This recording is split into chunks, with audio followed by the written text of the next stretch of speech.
सद्गुरुनाथ महाराज की जय। आपले गुरुदेव परमपूज्य महायोगी स्वामी उमानंद सरस्वती काश्मीर शैवजमच्या प्रवचन क्रमांक 51 मधील 15वे शिवसूत्र अर्थासह स्पष्ट करीत आहे।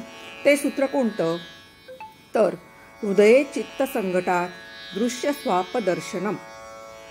या सूत्राचा अर्थ आहे योगीला चैतन्याच्या गाभाऱ्यात मनाच्या ऐक्यांनी अंतर्बाह्य सर्व दृश्य चैतन्याच्याच रूपात दिसतात। आता सूत्रातील प्रत्येक शब्दाचा अर्थ ताई सांगतायत।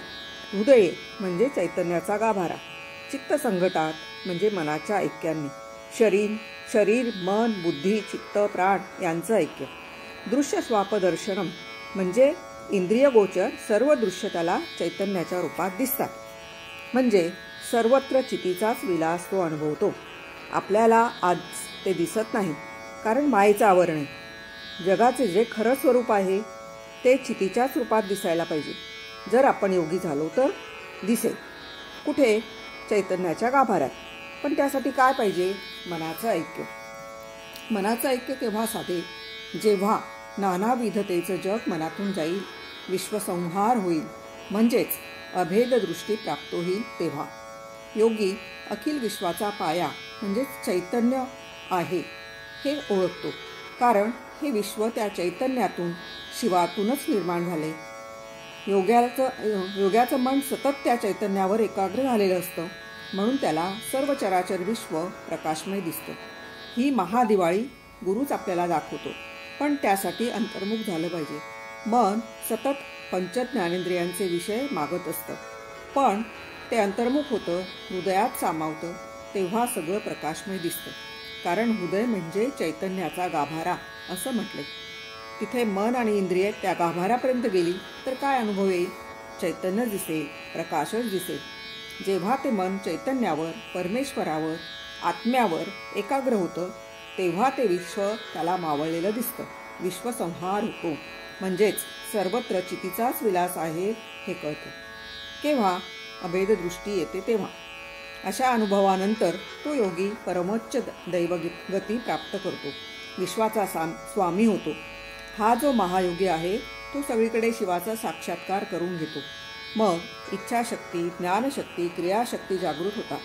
तो प्रबळ होतो, सर्वज्ञ होतो, सर्व सामर्थ्यशाली होतो। इच्छाशक्ती बलवत्तर झाली तर आत्मशक्ती पण प्रबळ होते। मग त्याला त्याच्या देहासकट सर्व जग चैतन्यमयच दिसतं।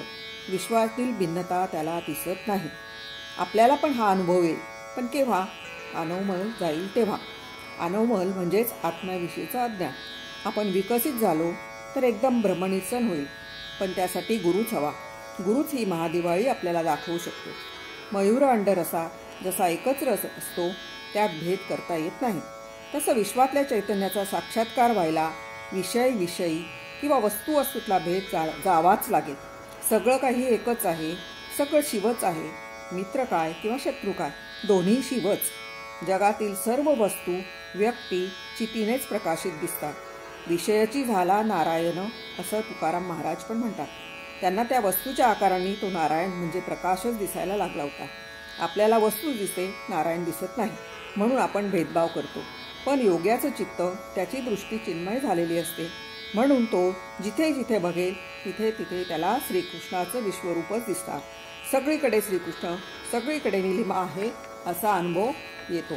विज्ञान भैरव हेच सांगतं की हृदयाच्या आकाशात चित्त विचलित होऊ न देता योगी परमसौभाग्य मिळवतो। तो विश्वेश्वरच होतो, तो स्वतःच्याच आत्मरूपात अधिष्ठित होतो। आपण विकसित झालो तर आपल्यालाही हा अनुभव येईल। अनवमल जाईल तेव्हा, भेदबुद्धी जाईल तेव्हा हे सगळं शक्य होईल। गुरु आपल्याला ही महादिवाळी दाखवणारच असं ताई आपल्याला आश्वासन देतात। सद्गुरुनाथ महाराज की जय।